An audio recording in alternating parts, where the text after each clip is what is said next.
There we go, my dears.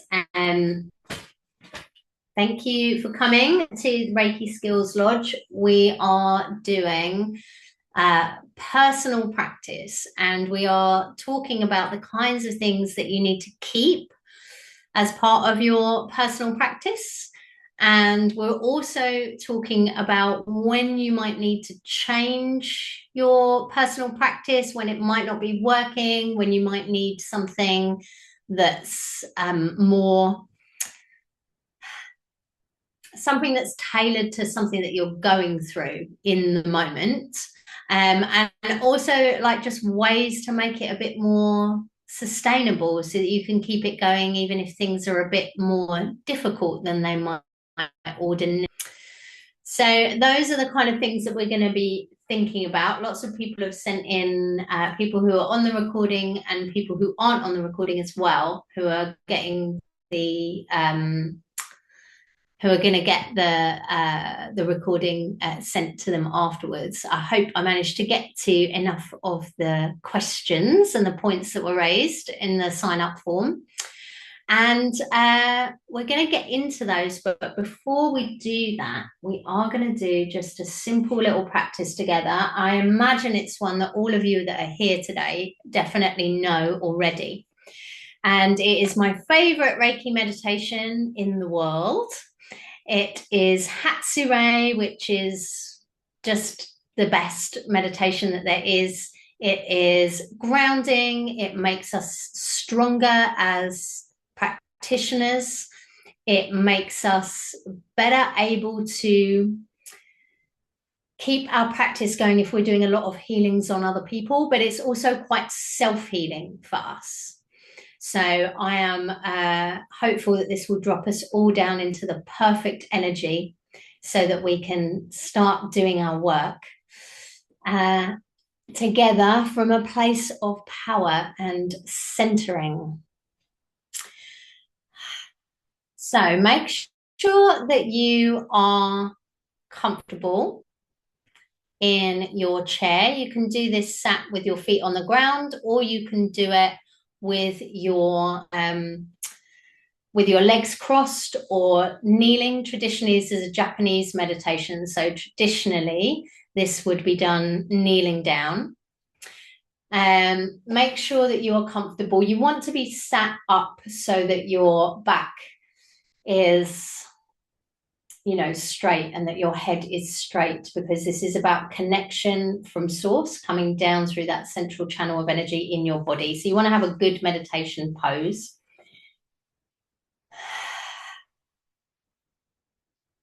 We're doing Hatsure, and I'll talk us through every step of it. But before we start, in case you don't know it, we start with Kenyoku, which is the dry bathing, where we sweep from the shoulder to the opposite hip, and then from this shoulder to the opposite hip, and then from the left shoulder again to the right hip. And then we sweep from the shoulder to the fingertips, shoulder to the fingertips, shoulder to the fingertips. Then we'll work with breathing from the tanden. Then we'll work with our hands in gasho. And then we'll work with the breath again, but from that hand position of gasho. So I'm going to put a little bit of music on to keep us company.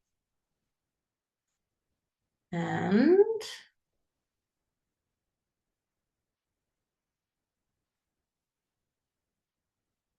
just changing the sound, and we will be ready to go.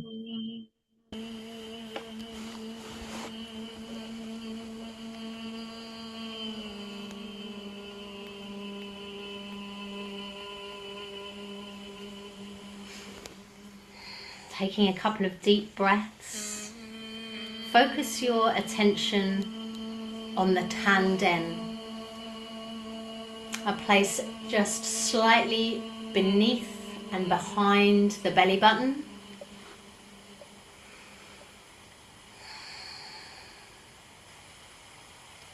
It's from this place that we do all of our Reiki practice.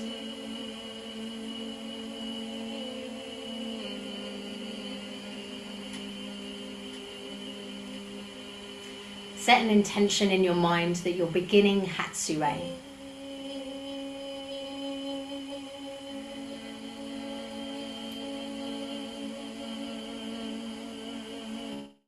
Raise your hands up above your head with your palms pointing upwards to the sky,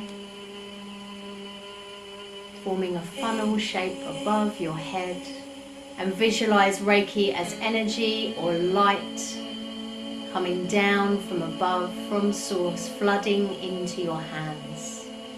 Feel it flooding into your hands. Feel it moving down the arms, down into the body, and down through that central channel of energy in your body, running all the way down into the tanden, just a couple of finger breaths beneath your belly button and about a third of the way into your body.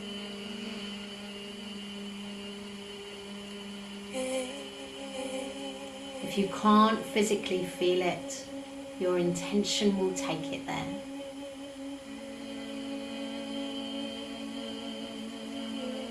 And then bring your hands down to rest, palms uppermost in your lap in a comfortable position.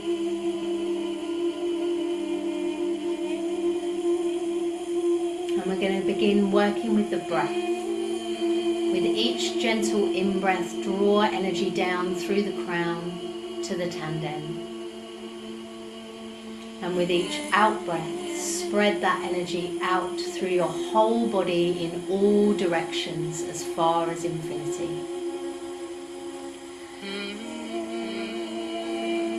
Stay with a nice, gentle, even breathing rhythm. Don't over-breathe, no deep breath work. Every in-breath draws Reiki down from source. Every out-breath breathes that energy out, sending Reiki out into the universe in all directions, as far as infinity.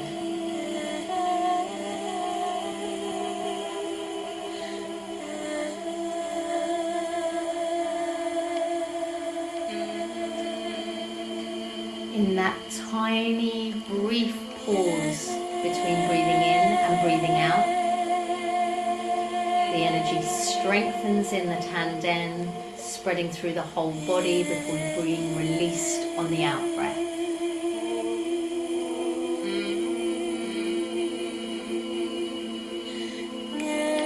This is momentary, a tiny process. Not holding the breath. Just breathing into the tanden from the crown. Letting it build for a moment and spread through the body, breathe out into the universe in all directions.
Now bringing your hands up into the prayer position.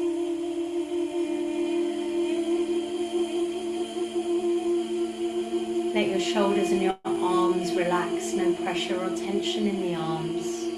Just let the hands hold themselves there naturally. Forget about your breathing, forget about the tandem. Focus your attention on the place where the middle fingers are touching.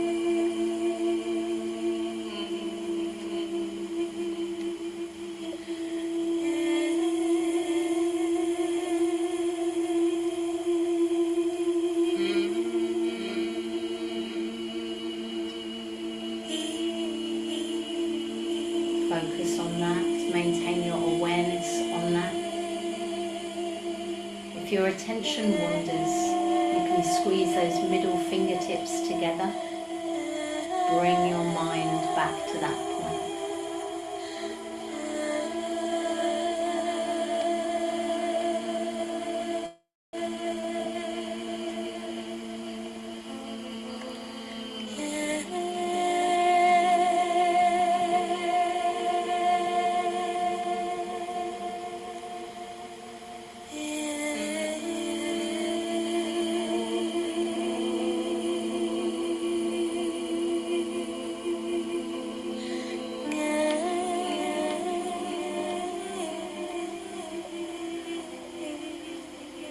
Keeping the breathing relaxed.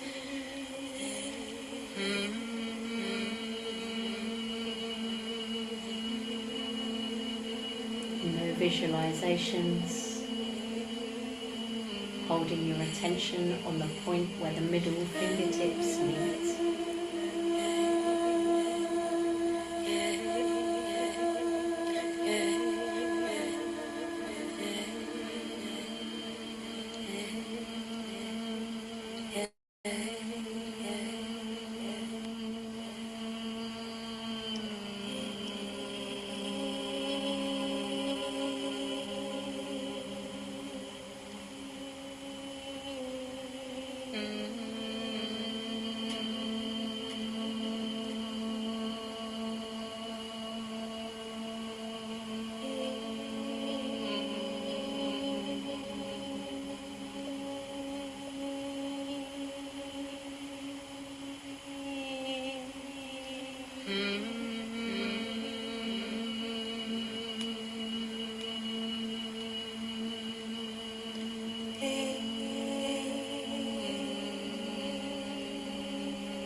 Staying in prayer position, keep your hands exactly as they are. We're going to work with the breath. This time, on each in-breath, draw energy in through the fingertips, taking it down into the tandem. And on the out-breath, releasing through the fingertips. Out into the universe, as far as infinity.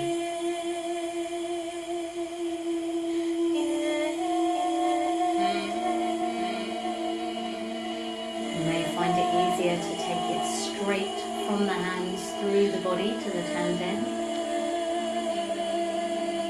or you can take it along the arms as well, down that central channel of energy into the tanden. So long as you're breathing in through the hands to the tanden and out through the hands.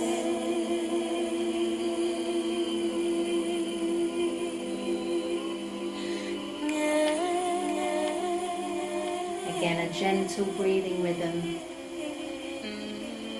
And in that brief pause between breathing in and breathing out, let the energy strengthen and build in the tanden and spread through the body before being sent out through the hands.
Few more breaths here, breathing in through the hands to the tanden, build and strengthen, breathe out through the hands.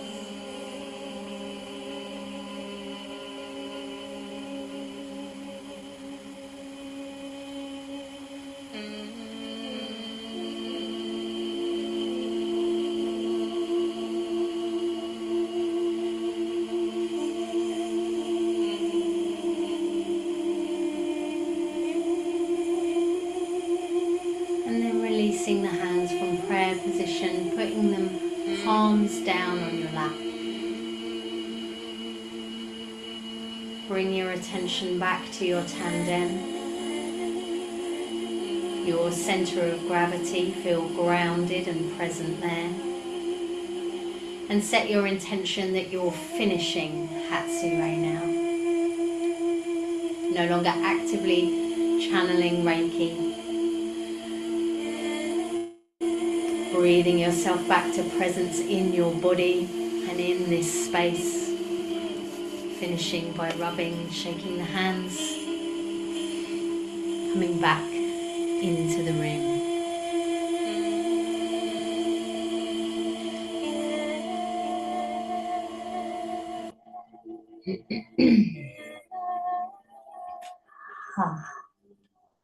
If you have done no other Reiki practice for yourself today, you can now say that you've done that.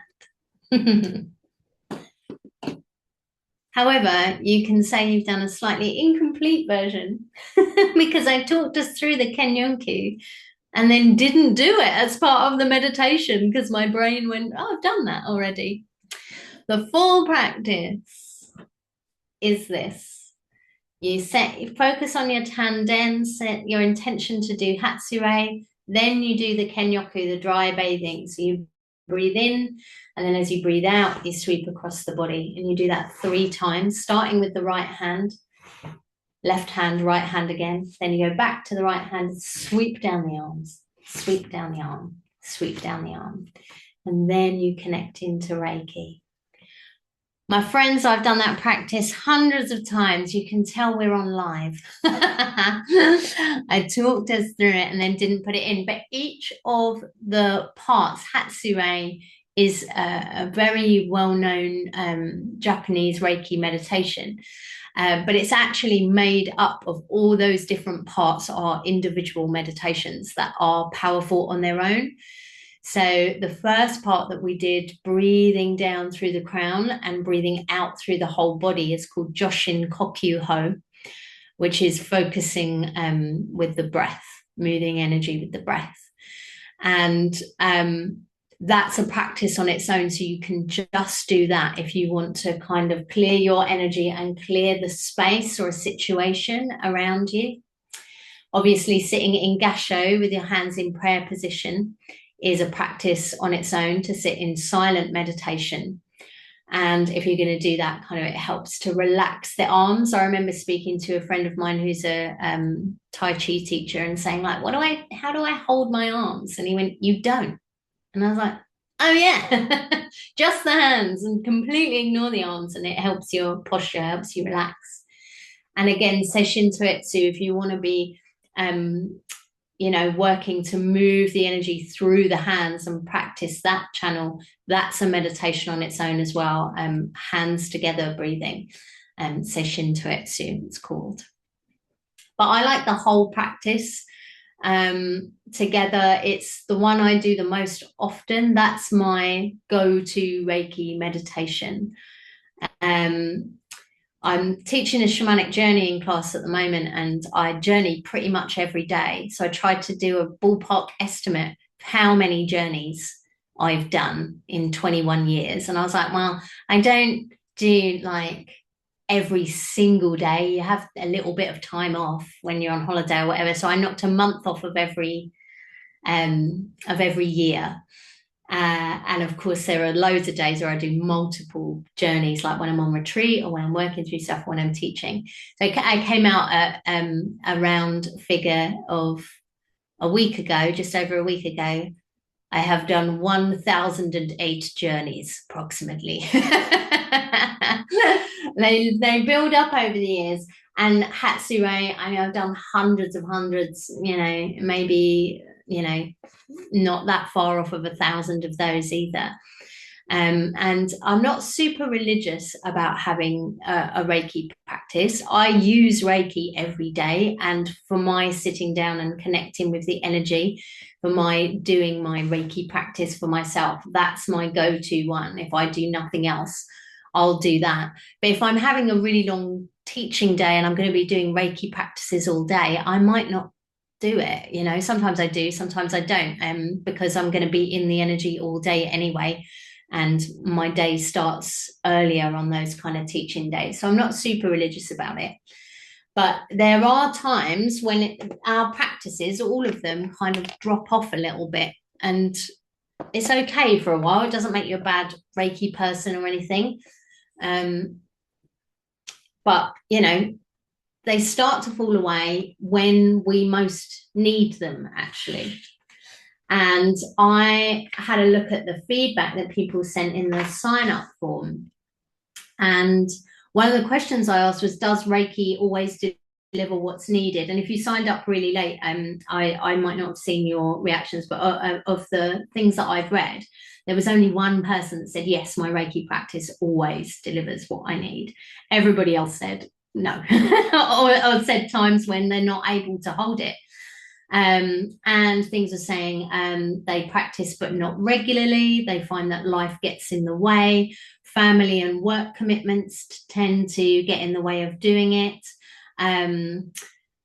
Overwhelm, life commitments, interruptions from young children, getting interrupted even when you've set up a vow to yourself to do regular practice, by putting the needs of other people before that need for yourself. There are periods of time where people find that it can be consistently hard over long periods of time to keep up a practice. What other things did people say? Some of the things that people said, one of the other things that I asked about the practice is, is there any ways that it's not delivering? And I've got some interesting things. Sometimes I need more action oriented rather than a passive Reiki practice. That's such a good point. And that person's not on the live, but it's such a good point, because sometimes that my little Hatsue practice, or just sitting and doing just Joshin Kokyuho on its own, like that, breathing through the crown and out through the body. Sometimes that is enough, it's all I need. But sometimes I'm working through something, and sitting and doing your regular meditations might not then stand up. It just might not be enough. You need something that's designed to work on what you're doing. Sometimes it feels like the practice is not delivering a desire or a goal that you're hoping to manifest. Sometimes self-practice does not feel as strong. In fact, this person, I think, is also not on the call. Self-practice that doesn't feel as strong as when I'm working on other people. And I can see how that as well would be disheartening, because you're doing Reiki treatments for other people and it feels really strong and lovely. You sit down to do a self-treatment, or you sit down to do a Hatsue, and it's sort of a bit vague and feels like you're not feeling it in your body. So we'll speak to that as well.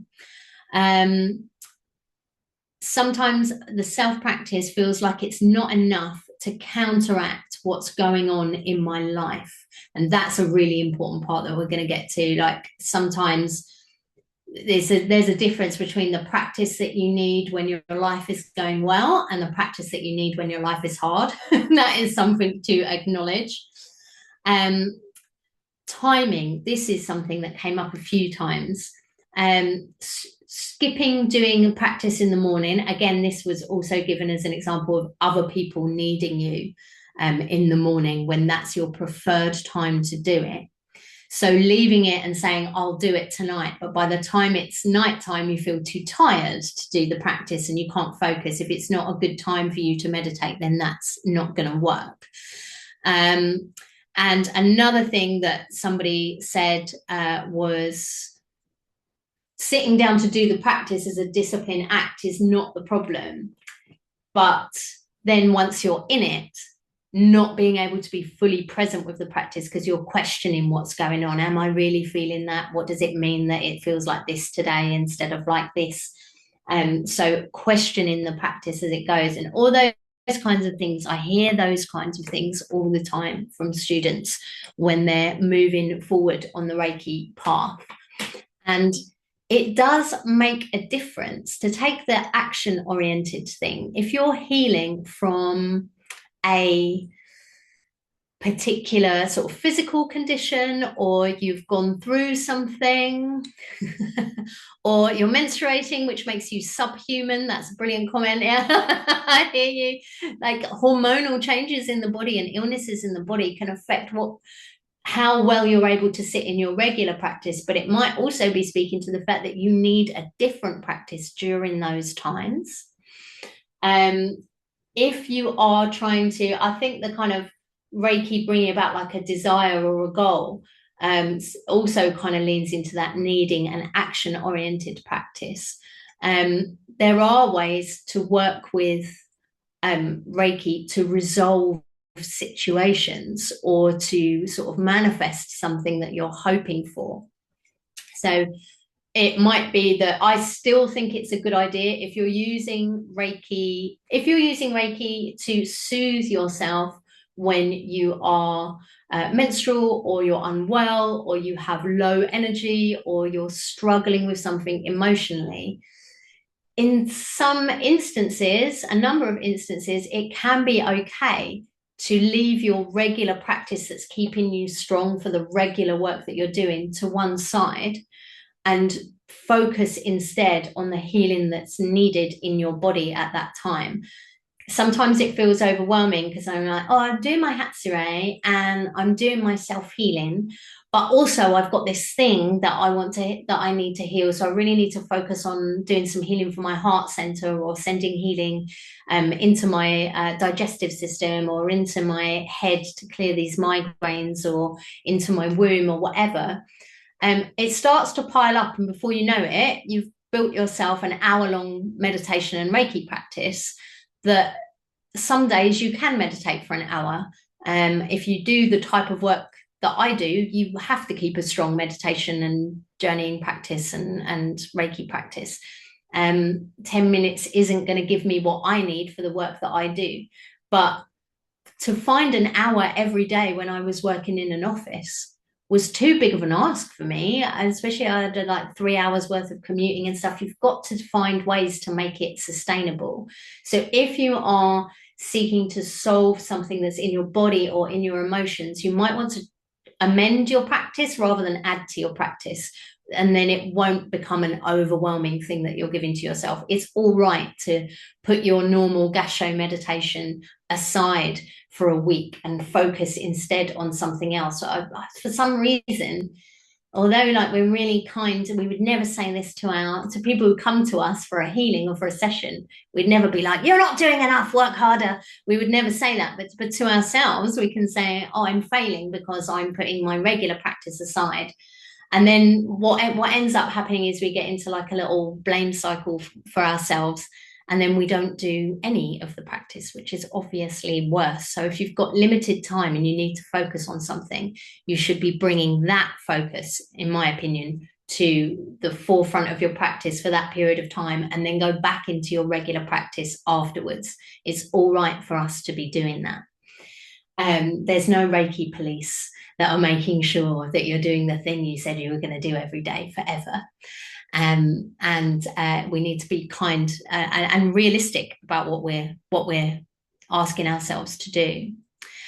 If you are using Reiki or wanting to use Reiki to create a shift or a change in a situation and in your life, in my experience, it is easier to do that if you're also keeping up a regular practice, even if it's just a short 10 or 15-minute practice, and then using it, because that will keep you really strong and stop you from getting too focused on something that might let you get caught up in your head. So an example of that is if you're trying to bring in more ease in or grace in relationships, or if you are, I have had students who are like, I need to call in a new place to live and it's getting a bit urgent. Also, if there's sort of jobs or opportunities or whatever that you really want to call in, and you're not meeting those through like regular channels, and you want to call that in. My personal experience with Reiki is that I keep my Hatsu-rei going and then have an additional practice as well. And I might not do them one after the other, but for me, I find that I'm in my practice, it keeps me in service. Things like Hatsu-rei, they are building your connection with source, and they're strengthening the tanden, which is your presence, your center. And they are, even gassho on its own builds sensitivity in your hands. And, we're moving energy through the hands as well. So we're building those channels that we use as healers. So particularly if you're working as a healer or wanting to work as a healer, keeping those kind of practices up are really important. And that's sort of, it's partly for ourselves, it's very self-healing as well, but it almost feels to me like it's a way of keeping strong to be in service, if that makes sense. That's how that practice feels for me. So when I'm using Reiki to kind of resolve a situation or call something in particular in that I need, I do that in addition to my daily practice. And the way that might be done is to, it's really basic, send Reiki to the situation. That's such a vague thing, and it all sounds a bit. I was having a conversation with Taggart King at Reiki Evolution, who some of you guys know, about sending Reiki to a situation, and whether it's a real thing or whether it's, I quote, woo-woo. He changed the subject heading of our email exchange to woo-woo, in fact, during this conversation. But actually, of course, it works. You can send Reiki to anything, and it does resolve a situation. So if there's a job or an opportunity that you want to call in, having something that maybe represents that in your mind, or just calling in, just intending that that's where the Reiki goes, and then sending it. Could be as simple as, again, working with that breath and sending it out rather than to the universe as far as infinity. Yeah, Kat, I can see you getting, I can see you scribbling away there, like getting ready to use this. We can send Reiki to that thing to resolve it. So it can be just, I'm sending this energy out with the intention that it resolves this situation.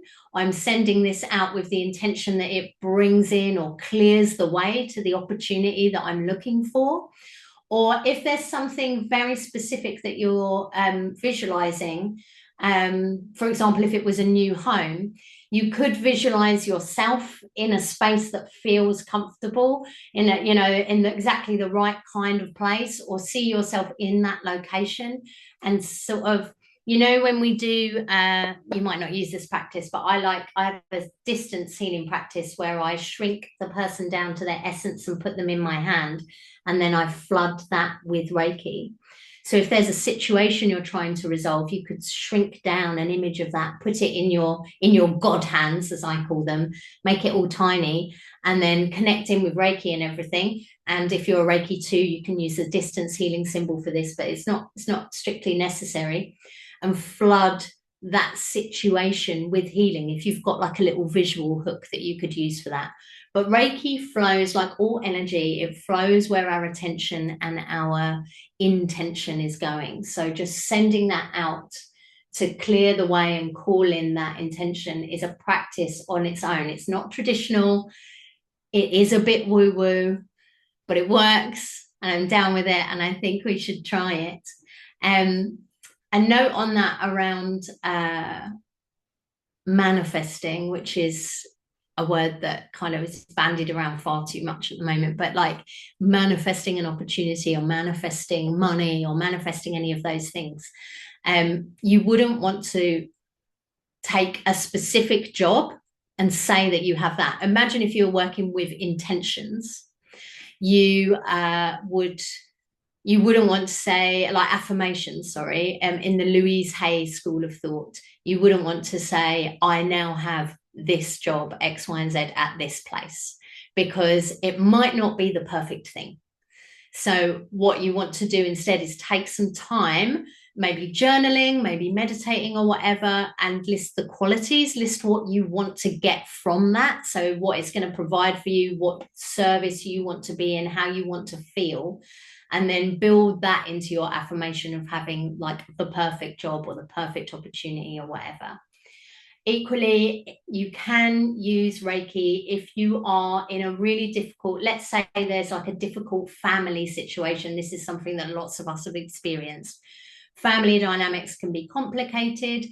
If you want to use Reiki in this sort of dynamic, action-oriented way, there's, in my opinion, nothing wrong with sending Reiki to a situation, so long as we are always staying in that Reiki principle of the highest good.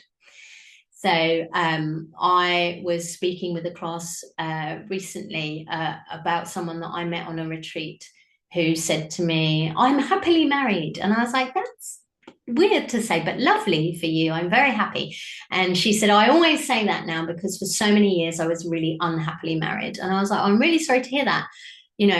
How long have you been in your second marriage? And she said, no, it's the same marriage.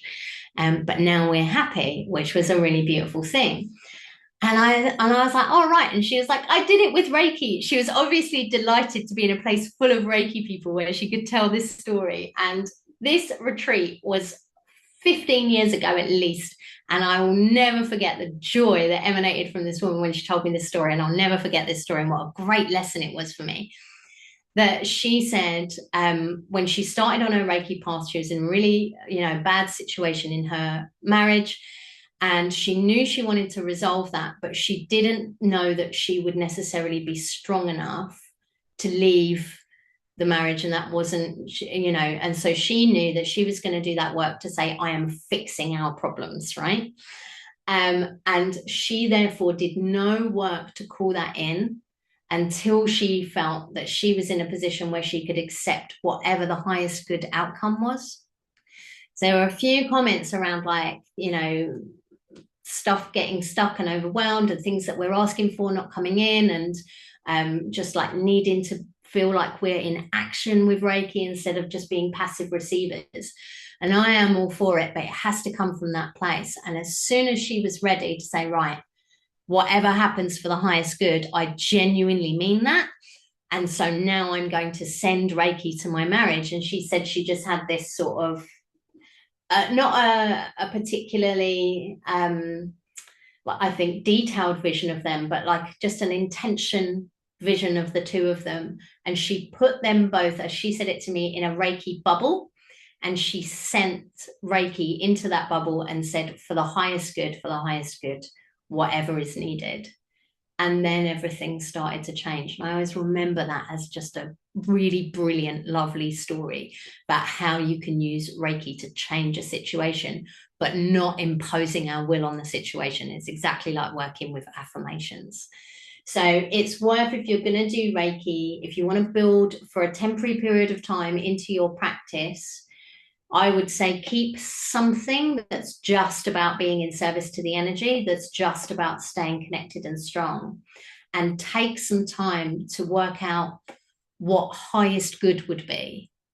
Not necessarily knowing the perfect outcome, but knowing that you want to do, you know, what you want to achieve, like happiness and a sense of freedom for both of you, or that the family situation, the dynamics are resolved with compassion for all parties, or the difficult situation in the office is resolved for the highest good of the company and you and everyone involved. You know, we're not doing it to sort of cut one person out of the equation because you think that's what would solve the situation. It's got to be from that highest good place. Family is what we chose before we were born. Yeah, I hear that a lot. Maybe some of us could have shopped around. I love my family. I don't mean that. I don't mean that. I don't mean that. But it's all these things we don't want to hold, sort of anger or worry or judgment or fixing things to our liking. That's not what healing work is. We are healers, not necessarily, you know, we're not evil sorcerers imposing our will on the world here. So I agree that you can change your practice for a short period of time to resolve an issue or call something in, but we've got to come at it from that place. And a quick note on this for an additional practice, just very briefly. It's a Reiki 2 level practice, I think, but it works without any symbols, so I don't particularly see why. And it's called Nentatsuho, which is a method of using energy to attain a thought or an idea, is the translation.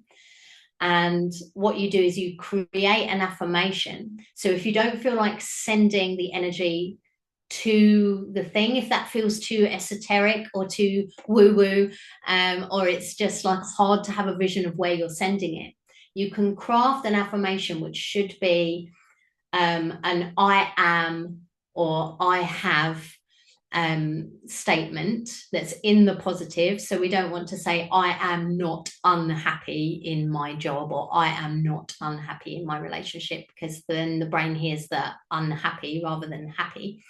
And we don't want it to be future tense. I will have the perfect job. I will have, you know, the perfect home, whatever.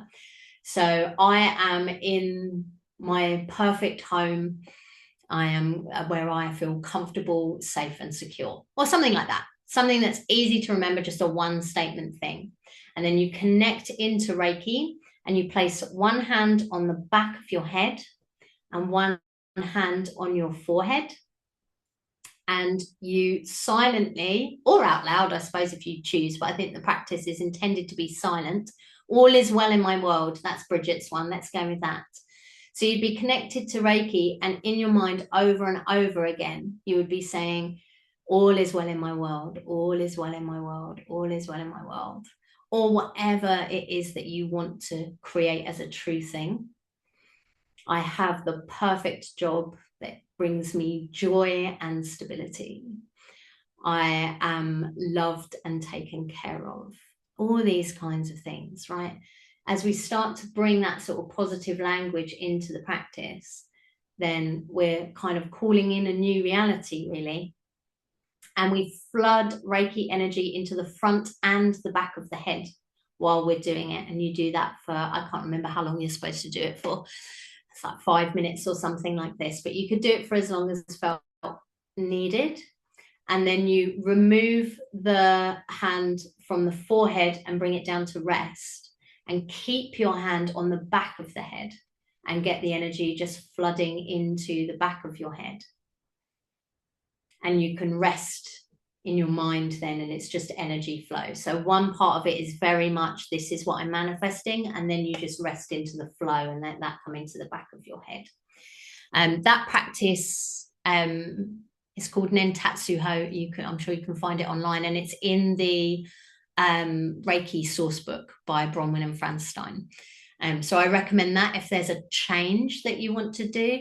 But again, for something like that that's focused on creating change, to my mind, that's not enough of a practice on its own for you to be working powerfully with the energy. You want to have your Gasho meditation or your Hatsure meditation or whatever it is that you do. Likewise, if you're training, if you're preparing for your Reiki 2, or you've just done your Reiki 2, you might not have time to do self-treatments as regularly as you would like to, because you want to sit and meditate with the symbols because you're still getting to really, really learn them.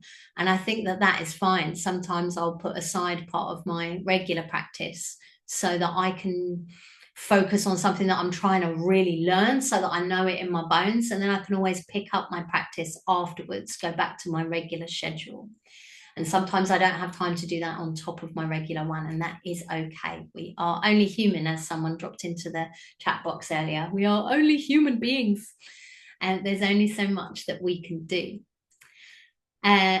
Practices for healing, if you're focusing on healing from a physical thing, then in my experience, it's okay to let go of your regular practice for a little while and instead go into a self-healing that is entirely focused on giving your body what it needs.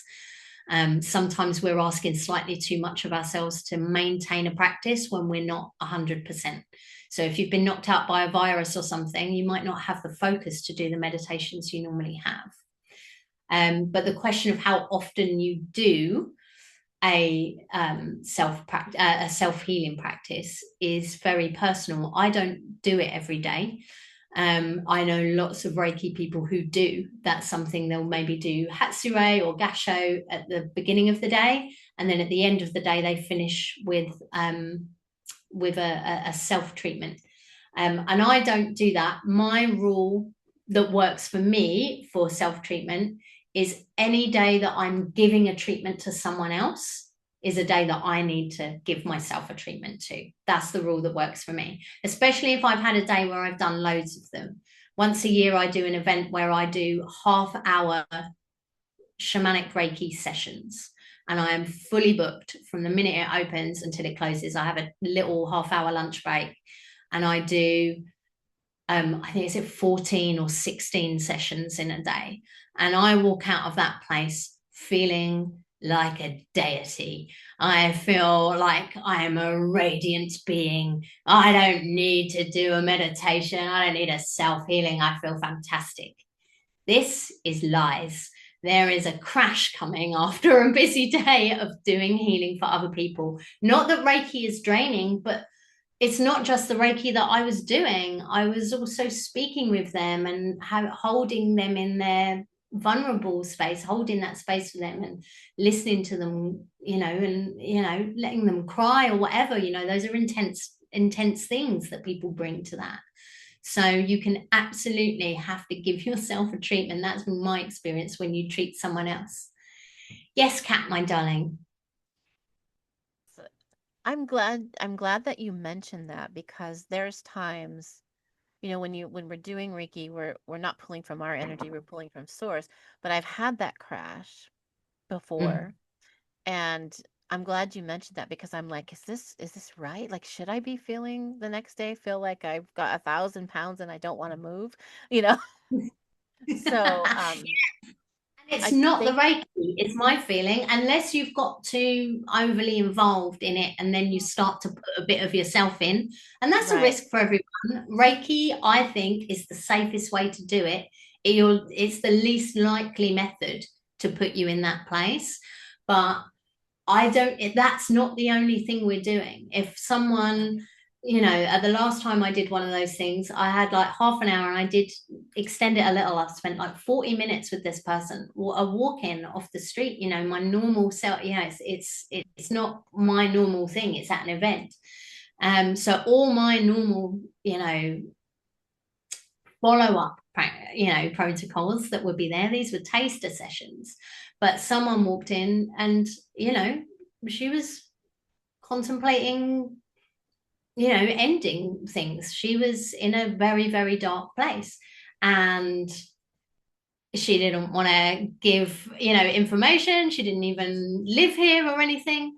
I could only do what I could do in that moment, and so I I'm very experienced and well trained. Don't take these on if you don't feel like it. But I was like, okay, I can do something with this woman. But what would have given me the crash later wasn't the healing that I did for her, which was beautiful and amazing.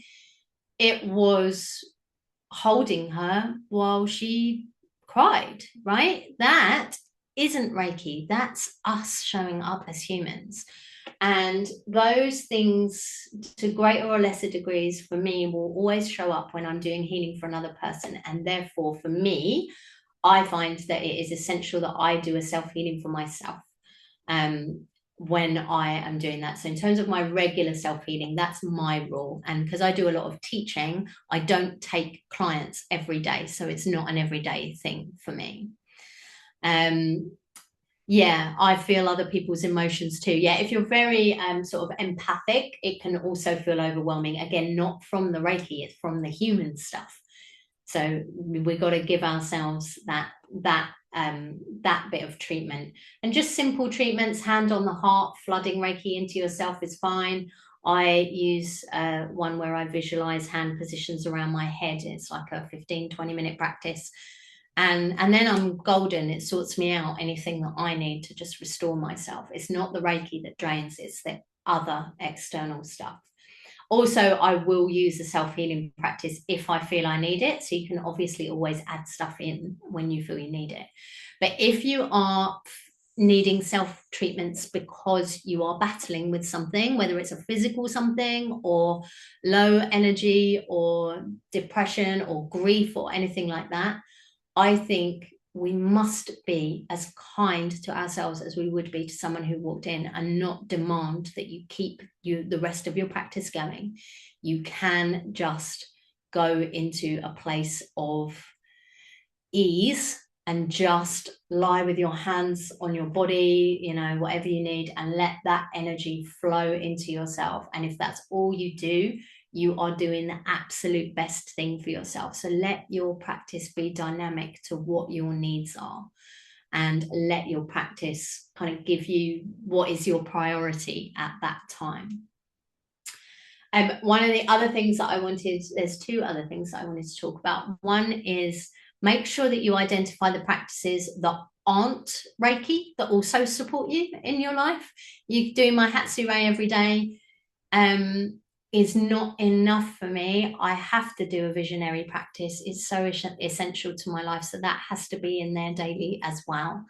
But my first practice of the day, if any of you have read or done The Artist's Way by Julia Cameron, my first practice of the day is my morning pages.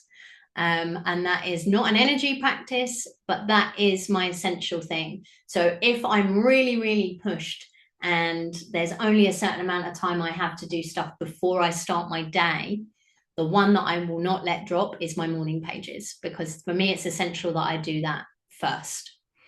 And then if I have to then do some work before I can sit down and do Hatsu-rei, it's not ideal, but it's okay. That's fine for me. But that's identify the things, running, going to the gym, swimming, yoga, whatever those things are. You can have meditations, a meditations book by James Van Prayer. I don't know that one. There's like whatever your other practices are, your Buddhist chants, going to your church services, whatever those things are, those are as important. It's worth spending time and checking in with yourself to see what else is required as your practice, because it's not just about doing work for it's not just about doing work that's on this path. There are other things we need. When I did some training with the spiritual master Peggy Dillon a few years back, and she split us off. We were there for like a week, and she split us off into groups of 4. And she asked us to, I give this as a completely non-energy work example. She asked us to choose what she called a sadhana, a vow that we made for ourselves that was going to nourish and serve us in our lives. But the twist in the tale was that we'd been working in our group of 4 for several days, going through very, very deep healing practices together. And she asked for the other 3 in the group to choose your sadhana for you. So my group chose mine for me based on what they'd heard from me over those days of deep healing. And in those days, I mean, it was a long time ago, but to be honest, this is still a bit of a thing that can throw up when I'm out of alignment, is I will skip meals or not like attend to making sure that my meals are really like nourishing home cooked stuff. I'll kind of eat on the run, so I'm a bit prone to overwork and things like that. My group had kind of identified that, so they gave me a sadhana, a promise to make, that once a week I would cook a batch of home cooked food, and that once a month I would share that food with someone else. And that was years ago, and it's not energy work, it's not meditation, it's not healing, but I still do that. That is still my rule. And it's one of those little things that just slots in. So think out of the box a little bit in terms of protecting your personal practice, the stuff that maintains your energy, the stuff that nourishes your soul. It's not just, energy healing work. And we'll all have different versions of what that is. But that's just one little thing that now I don't even really think about it that much. Because I always do it. I like it. It's my rule. It's been my rule for years. And so that's always in there. And one other thing I wanted to say, somebody was saying that being interrupted by other people and having life stuff get in the way was quite a common thing that was in here. Where was it? When I try to do it, I get into my head and I question what's happening. I'm unable to shift into that mode. If that can happen sometimes just because life is getting a bit lifey, but sometimes it's showing you something important that you might be able to use to correct what you've been doing. There is a commonly held adage that you meditate first thing in the morning, but I know loads of people who meditate in the evening. Are those people wrong? They know what they're, and likewise, I like to do, if I'm going to do a self-healing, I like that at the end of the day. But I know loads of people that they can't focus and do that at the end of the day because they're too tired. They need to do it early and it fuels them for the day. No one can tell you what the correct time of day is to do your practices. You've got to choose the thing that works for you. So if you're consistently finding that you're not able to get in the right zone and you're not able to hold yourself, one thing I would suggest that you look at is, are you choosing a time that actually doesn't suit your own body's rhythm to do the work? Because it might be a simple case of you're not a morning meditation person. Your meditation should be done at lunchtime outside or when you take that break. And got Kat here as an evening meditation person. It's not the wrong way to do it. Well, all our bodies are different. You know, some of us are naturally early risers. Some of us like to be awake in the late hours. Bridget doesn't do the morning at all, understood. And I know someone, one of my students from years ago, she had this thing where she would wake up in the earlier hours of the morning. Every single night is just what it was. She was quite a bit older than me, and I think that that's one of the hormonal shifts that can happen for people a lot of the time, that you wake up in the night. And so she would get up, go for a wee, and then go and sit down in her little meditation space, and she would do her Hatsure and send out distance healing, because she couldn't get straight back to sleep anyway. And then she'd go back to bed, and then the second time she woke up, she's already done her healing. It's not something I hear of happening very often, but if that's your natural flow, and instead of that being a frustrating thing, you could use that for yourself instead. And that was her method, and she'd been doing it for a long time at that point, and it really worked for her. So find those things that work for you. If you can't get into your meditations long term, it might be because you are choosing the time you think you should do it, and it's not quite the right timing. Another thing to think about is the environment. I had a student who did transcendental meditation, and she got up at 5 a.m. before her children were awake, put on soundproof headphones, and locked herself in her closet. And that's where she did it. I'm not massive on that as an environment, but it's like one of those things that you can choose. Like, that's the timing, and shutting herself away so that she was completely cut off from everything that was going to distract her. So that is an option for you guys to think about. Are you doing it in the right place? There's something really powerful about doing all of your meditations in the same place, even if it's just the same armchair or the same meditation cushion. You don't have to light a candle and burn incense and set up an altar. You can. I obviously have altars in every single room of my house because that's how I roll. But you don't necessarily need ceremony. If it helps you get in the zone, great. If it feels like too much work, then don't do it. Just have that one place where you sit. There's something about coming back to that place and knowing that that's your meditation space, that that's your self-healing space, that will help you shut it down. So if you're doing it in the same room that you also do your computer work in, might not be working for you because of that reason. So think about environment as well, if that's what stops your mind from surrendering to the flow of the work. Those are all my tips. I would like to finish by offering you guys just a little 10-minute journey so that you can ask for some guidance on what it is that you need to do. And you might have a very specific question in your mind. How can I amend my practice so that I can bring this desire into being? How can I amend my practice so that I can heal this thing in my body? It might be something very specific like that. Or it might be just, my practice isn't consistent. It's not really working. And, ask that question, what can I do? What do I need to make my practice something that I'm able to keep consistent? Ask that question. It might be that you're doing it at the wrong time. It might be that you need to slightly change where you're doing it. It might be that you need to be doing it at the same time every day. I'm not one of those people. I have to do things in a certain order. Morning pages, Hatsure, Shamanic Journey. That's the order, in case you're wondering.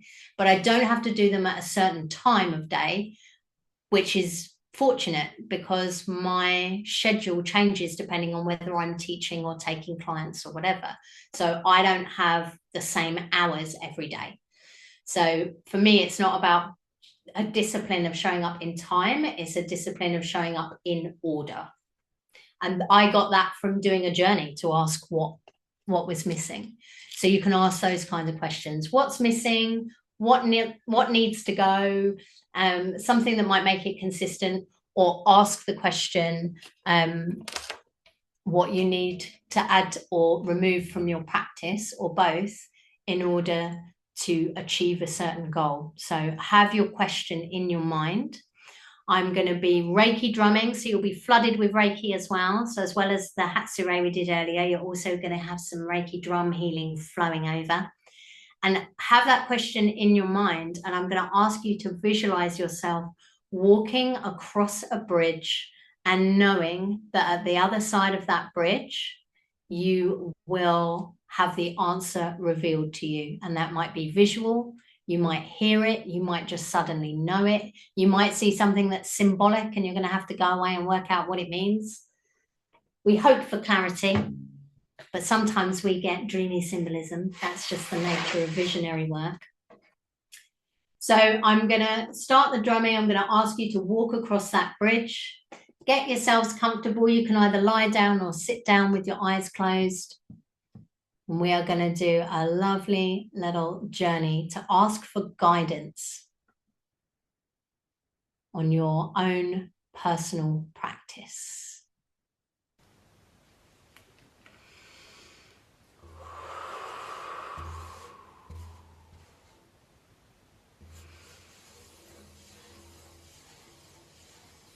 Hold a visualization of yourself in your mind.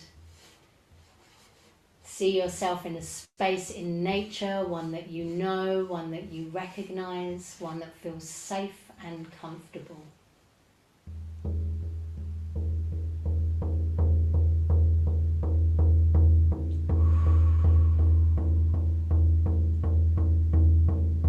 Intend or visualize yourself strongly in that place. And somewhere in that place, you see a bridge. Hold your journeying intention strongly in your mind.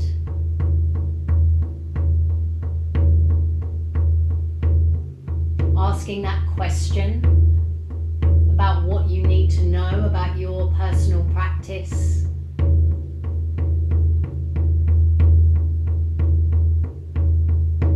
And with your intention, go across that bridge, knowing that the answer lies on the other side.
to the place where you started.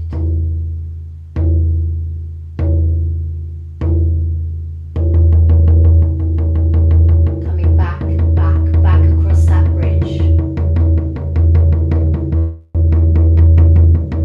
Coming back across to the place where you started.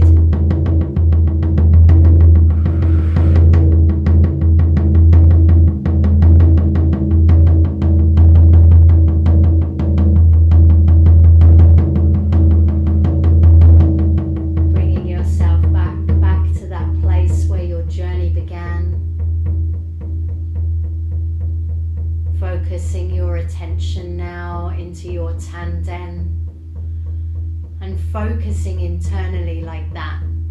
Allow the visualization of that place in nature fade away, dissolve away, and feel yourself present in your physical body. Feel yourself present in your tanden, your center of gravity. And feel yourself present in your physical location. The chair behind you and underneath you. Feel your feet and your toes. Feel your shoulders, your arms, your fingers. Breathe yourself back, intending that you will remember everything that you were given.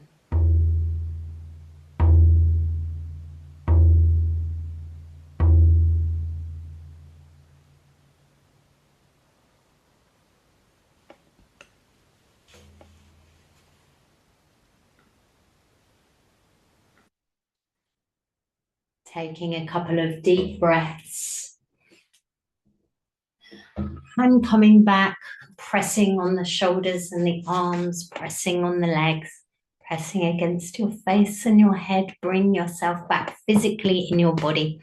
Make sure that you feel yourself present here.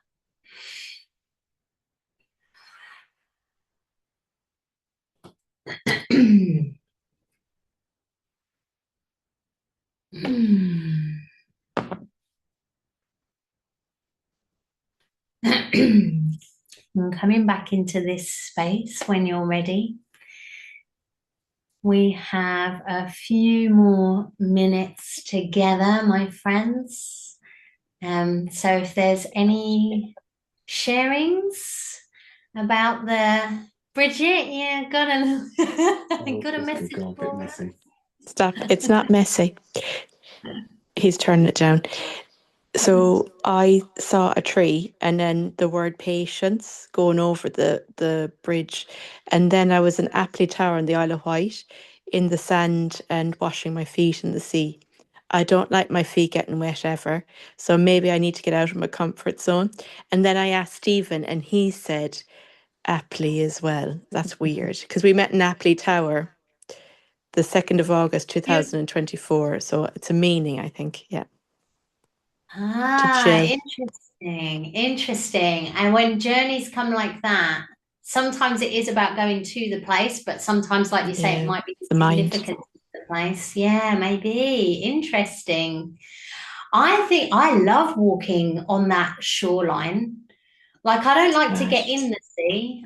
There's stuff in there that I don't want to be in it, but I like to walk along it. Yeah. Walking up and down the shoreline. I love that. That's a lovely healing practice. Because he's got special shoes that you can walk in the bloody water. And we did it in April last year. I will never forget it. I was in shock.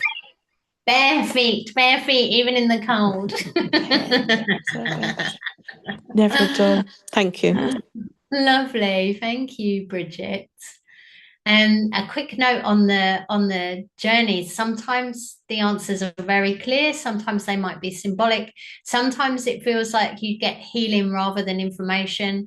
I would say putting that question out there in that way is starting to call the answer in. So if you didn't have the answer or it didn't make sense in that moment, pay attention to your dreams later and pay attention to little messages, the way that the messages find you. Maybe someone will just suddenly say something or suggest a book, or you'll hear a piece of music and go, oh, I know the answer.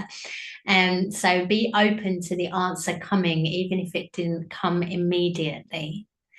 Is there any other sharings that anybody has? Liz, you've unmuted. Well, I asked a different question, but it was the question I needed to ask, because I've had someone, as you know, who's just been incredibly toxic for me in the last few days. In fact, she sent her last toxic message while we were doing meditation. I couldn't help but see it. She has, I haven't slept for the last 3 nights. I've been so upset. So I decided to ask the question how to use my practice to kind of, so I put her the other side of the bridge, and then I knocked the bridge down because it's just been horrible. And it was actually, it was sort of around, I'm not going to go into it now because it's too complicated, but this woman has just made my life complete hell in the last few days. And so it was about protecting oneself, using a practice to protect yourself and to kind of rid yourself of kind of a really malign thing. So that wasn't, it wasn't quite the question you had said, but it was the question I needed to sort out right now. Absolutely, my friend. And for that space to be held for you to ask a question that's hard to ask because you're still in the emotion of it. I think it's extreme wisdom to ignore what I'm saying and do the thing that you need to do. Use it yourself. Bridget's saying wear some black tourmaline too to protect yourself. I have to say I'm in agreement with that. Black tourmaline's an excellent protective stone. It will scoop up anything. And Liz, you were on the Reiki Skills Lodge where we talked about putting an intention into crystals and inanimate objects. There we go. So we've got these things. And so there's other things you can do, but absolutely using the practice to move through a difficult experience. I mean, you could see that people were putting love hearts on the screen and smiling and nodding, like everyone's in agreement with you. Like, use your practice for that. And I am aware of this situation, and I am frankly unimpressed by the behavior. And I'm really sorry that that's still going on, my goodness. But yeah, how can I use my Reiki to resolve this? How can I use my Reiki to protect myself from this? All valid questions for journeying, absolutely. And this is a perfectly safe space to do it as well, because you're being held by Reiki as you do it. So yeah, it's very wise, Liz. I'm glad something came through on that. Really glad. This person referred to Reiki as a hobby. Isn't it good how your hobby helped you in that process? She said you've got your hobby, and I don't condone Reiki. She said, you know, Reiki. As if it was like so weird. We use this. It's not a hobby. We use this hobby to get us through all of these things and through all things. So just proving how important Reiki is. Thank you, Liz. Thank you. Anyone else have any questions about the practice discussion or anything they want to share about the journey? Any of those things before we close up for the evening? Kat's sending you love, Liz. I don't know if you can see that popping up. Thank you so much for all that. I kind of really need it. You're getting love and solidarity from the group, Liz. That's what we need. Thank you so much. Oh, marvellous. So if there's no other sharings, my dears, I will close down. We have used every single second of this practice. And remember, there is a benefit in sitting with the practice as a discipline, even on days when it doesn't particularly work.